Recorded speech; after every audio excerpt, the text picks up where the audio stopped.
नमस्कार, आप देख रहे हैं न्यूज 24। मैं हूं विपनेश माथुर और 11 बजे की बुलेटिन की शुरुआत करते हैं इस वक्त की बड़ी खबर के साथ, जो कि बिहार की सियासत से जुड़ी हुई है। इस वक्त की बड़ी खबर, ये बहुत बड़ी खबर है।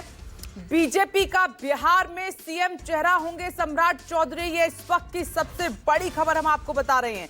सम्राट चौधरी के नेतृत्व में बिहार जीतेंगे और ये हरियाणा के मुख्यमंत्री नायब सिंह सैनी ने कहा है। कल गुरुग्राम में सीएम नायब सिंह सैनी ने ये बयान दिया था, सुनिए। हरियाणा के बाद बिहार की बारी है। ये विजय की पताका ये रुकनी नहीं चाहिए। ये विजय का झंडा ये बिहार के अंदर भी फहराया जाएगा और हमारे सम्राट चौधरी के नेतृत्व में फहराया जाएगा। अगली बड़ी खबर का रुख कर लेते हैं। मुख्यमंत्री नायब सिंह सैनी के बयान पर आरजेडी का प्रहार भी हुआ है। देखिए, इसी मौके की तलाश में वहां विपक्ष बैठा भी हुआ है। हरियाणा के सीएम ने सीक्रेट प्लान लीक कर दिया, ये आरजेडी कह रही है। शिंदे जैसे हालात हैं नीतीश कुमार के होंगे जो शिंदे के साथ हुआ, ये मृत्युंजय तिवारी कह रहे हैं।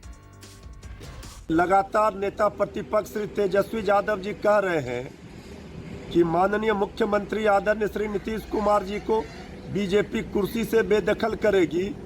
अब ये प्लान बीजेपी का हरियाणा के मुख्यमंत्री जी ने लीक कर दिया। अब जेडीयू को स्वीकार कर लेना चाहिए। जो लोग ताल ठोक रहे थे कि मुख्यमंत्री का चेहरा नीतीश कुमार जी होंगे, हम लोग तो लगातार कह रहे हैं कि महाराष्ट्र में जो शिंदे जी के साथ किया वही खेल बीजेपी बिहार में नीतीश जी के साथ करने जा रही है। ये तो अब उजागर हो गया बीजेपी का सीक्रेट प्लान। अब जेडीयू को जवाब देना चाहिए। तो ये इस वक्त की बड़ी खबर है। देखिए, कहां जेडीयू में नीतीश कुमार को एक बार फिर से सीएम फेस प्रोजेक्ट करने की मांग उठ रही है, लेकिन दूसरी तरफ जो बीजेपी आलाकमान है उनकी तरफ से ये जरूर कहा जाता रहा कि नेतृत्व में चुनाव लड़ेंगे और जो परिणाम आएंगे उसके बाद तय होगा। लेकिन सीएम फेस को लेकर कोई अनाउंसमेंट नहीं हुई। लेकिन हरियाणा के मुख्यमंत्री नायब सिंह सैनी के इस बयान ने खलबली मचा दी है पूरे बिहार की सियासत में। उन्होंने सीधे तौर पर, हमने बयान भी आपको सुनाया, उन्होंने सम्राट चौधरी का नाम लिया है और वहीं आरजेडी ने प्रहार किया है। सीधे तौर पर कहा है कि ये एक सीक्रेट प्लान था, जिसको लगातार हम कह रहे हैं कि बीजेपी क्या इसके पीछे कोई मकसद है, वो जेडीयू को कैप्चर करना चाहती है। महाराष्ट्र का एग्जाम्पल भी दिया जा रहा है कि एकनाथ शिंदे के साथ जो हुआ वही बिहार में नीतीश कुमार के साथ बीजेपी करने जा रही है। तो ये बिहार की सियासत से जुड़ी हुई इस वक्त की बड़ी खबर हम आपको बता रहे हैं। क्या सम्राट चौधरी पर दांव चला जाएगा बिहार में? क्या बीजेपी की यही रणनीति है जिस बयान को दिया है नायब सिंह सैनी ने? क्योंकि ये एक बहुत बड़ा बयान है, इसकी सुगबुगाहट कहीं नहीं थी। तो क्या बीजेपी का जो नेतृत्व है, बीजेपी का जो आलाकमान है, वो यही चाहता है जो नायब सिंह सैनी कह रहे हैं? अमिताभ ओझा इस वक्त हमारे साथ मौजूद हैं।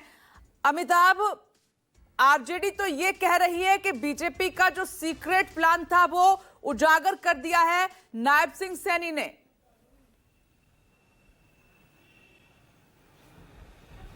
जी बिल्कुल, देखिए जिस तरीके से नायब सिंह सैनी का यह जो बयान है ये अपने आप में बिहार की राजनीति में भूचाल ला सकता है, क्योंकि अभी तक तमाम नेता, यानी कि एक दिन पहले तक खुद सम्राट चौधरी ये कहते नजर आ रहे थे कि 2025 में नीतीश कुमार के नेतृत्व में ही चुनाव लड़ा जाएगा और वही मुख्यमंत्री होंगे। लेकिन उसके बाद जिस तरीके से उनकी नायब सिंह सैनी ने, हरियाणा के मुख्यमंत्री ने बयान दिया है, उसके बाद कहीं ना कहीं जो बीजेपी के अंदर की राजनीति थी वो खुलकर सामने आ गई है। हालांकि अगर देखें तो चाहे वो पप्पू यादव हो या फिर नेता प्रतिपक्ष तेजस्वी यादव, वो लगातार ये कहते जा रहे थे कि बीजेपी ने नीतीश कुमार को हाईजैक कर लिया है और उसके बाद अब अगला जो मुख्यमंत्री होंगे वो बीजेपी के ही होंगे, और ये बात लगातार कही जा रही थी। और कहीं ना कहीं नायब सिंह सैनी के इस बयान के बाद इस बात को लेकर जो है विपक्ष को एक बड़ा मुद्दा भी मिल गया है, क्योंकि वो लगातार आरोप भी लगा रहे थे। देखिए, पप्पू यादव भी लगातार कह रहे थे कि बीजेपी में खुद अब चेहरे की कमी नहीं है और कई लोग हैं जो इसमें मुख्यमंत्री की रेस में शामिल हैं। तेजस्वी यादव लगातार कह रहे थे कि मुख्यमंत्री को हाईजैक कर लिया गया और बीजेपी जैसा चाहती है नीतीश कुमार वैसा ही करते हैं। तो अब ये जो राजनीति है, ये जो बीजेपी के अंदर के जो खेल थे वो सामने आ गई है और उसके बाद अब आने वाले दिनों में जो राजनीतिक माहौल है वो बड़ी तेजी से बदलेगा, क्योंकि देखिए जब भी बीजेपी की तरफ से इस तरह के बयान आते हैं उसके बाद से नीतीश कुमार कहीं ना कहीं उसके बाद उनकी नाराजगी भी साफ तौर पे दिखती है, जेडीयू के नेताओं की नाराजगी भी साफ तौर पे दिखती है, वो भी ऐसे समय में जब दोनों के बीच नाजुक रिश्ते चल रहे हों और लगातार इस बात की सफाई बीजेपी नेताओं को देनी पड़ रही हो कि नहीं 2000 हमारे जो नेता हैं मुख्यमंत्री नीतीश कुमार ही हैं और नीतीश कुमार ही रहेंगे। तो ऐसे में ये बयान काफी कुछ इशारा करती है।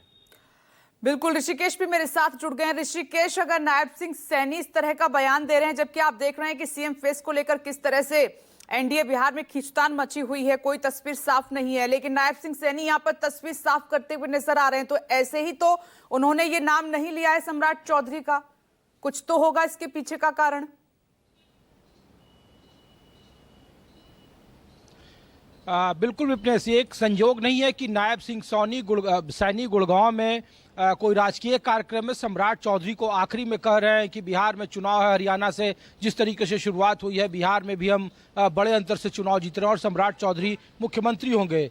तो इसका मतलब साफ है। सिर्फ आप नायब सिंह सैनी के बयान को नहीं देखिए, कुछ दिन पहले पूर्व केंद्रीय मंत्री अश्विनी चौबे ने कहा कि नीतीश कुमार को उप प्रधानमंत्री बना देना चाहिए, जो उनका राजनीतिक योगदान है, यानी कि उन्हें बिहार से की राजनीति से बाहर करने की पुरजोर मांग शुरू से भारतीय जनता पार्टी जो बिहार के जो नेतृत्व है, बिहार बीजेपी है, उनकी तरफ से लगातार कोशिश की जा रही है। इसीलिए कभी उप प्रधानमंत्री, कभी उपराष्ट्रपति के उम्मीदवार वो बन जाते हैं, कभी वो दिल्ली की केंद्र की राजनीति करने वाले बन जाते हैं। तो ये बात बिल्कुल सच है कि नीतीश कुमार का स्वास्थ्य एनडीए गठबंधन के लिए भी सबसे बड़ी चुनौती है। और जो सूत्र जानकारी दे रहे हैं, जो अंदर खान है भारतीय जनता पार्टी जो बिहार में सर्वे करा रही है 2020 के विधानसभा चुनाव को लेकर, तो उसमें सबसे ज्यादा आम लोगों की राय नीतीश कुमार के स्वास्थ्य को लेकर पूछा जा रहा है और उसको लेकर कंफ्यूजन है। हालांकि अलग बात है कि राजनीतिक तौर पर मजबूरी है नीतीश कुमार, और जो 20% महादलितों का वोट है, दलितों का जो वोट है, उस पर अब भी नीतीश कुमार का कब्जा है और वही उनकी ताकत है। अगर वो लोकसभा चुनाव 2024 में नीतीश कुमार से गठबंधन न करती भारतीय जनता पार्टी, तो राजनीतिक विश्लेषक मानते हैं कि उसका कुछ और नतीजा होता। लेकिन सम्राट चौधरी को या फिर बीजेपी का नेतृत्व आने वाले चुनाव के बाद बढ़ेगा, इस बात की आशंका और इस बात की राजनीतिक चर्चाएं हैं, क्योंकि महाराष्ट्र का लोग एग्जाम्पल दे रहे हैं, उड़ीसा का लोग एग्जाम्पल दे रहे हैं और कहा जा रहा है कि जहां भारतीय जनता पार्टी अपने सहयोगी के साथ बी की भूमिका में थी, बी टीम की भूमिका में थी, छोटे भाई की भूमिका में थी, वक्त बदलने के साथ साथ वो बड़े भाई की भूमिका में आ गई और उनके सहयोगी अब उनके साथ काम करने के लिए वो मजबूर हैं। और यही कमोबेश उसकी आखिरी जो कील है वो बिहार की राजनीति में है, जहां पे गठबंधन की राजनीति चल रही है। और ये सच है कि भारतीय जनता पार्टी की जो वहाँ की स्टेट यूनिट है वो नीतीश कुमार को राजनीतिक तौर पर विपक्ष से कहीं ज्यादा बड़ा राजनीतिक दुश्मन मानती रही है शुरू से। 1995 के बाद से जब से गठबंधन का दौर चला है नीतीश कुमार के साथ। अगर नायब सिंह सैनी गुड़गांव में इस तरीके का बयान दे रहे हैं और सम्राट चौधरी को वो आगे कर रहे हैं, तो इसका मतलब साफ है कि प्रधानमंत्री के साथ भले ही नीतीश कुमार की पार्टी की बातें हो रही हो, उनके वो स्टार प्रचारक हो, 24 तारीख को मधुबनी जा रहे हो, फिर अगले महीने आरा का दौरा करेंगे, उनका लगातार दौरा हो रहा, और नीतीश कुमार को वो कह रहे हैं कि हमारे लाडले मुख्यमंत्री हैं, बावजूद उसके संगठन और स्थानीय शीर्ष नेतृत्व को लगता है कि नीतीश कुमार का खराब सेहत राजनीतिक तौर पर उन्हें नुकसान पहुंचा सकता है। इसीलिए वहां की स्टेट यूनिट चाहती है कि प्लान बी के तहत ये काम हो, और इसीलिए देश भर में अलग अलग नेता बीजेपी के सीएम उम्मीदवारी के पक्ष में बयान देते रहे हैं। बहुत बहुत शुक्रिया ऋषिकेश आपका। अमिताभ, आपका भी बहुत बहुत शुक्रिया इस खबर पर हमारे साथ जुड़ने के लिए। आगे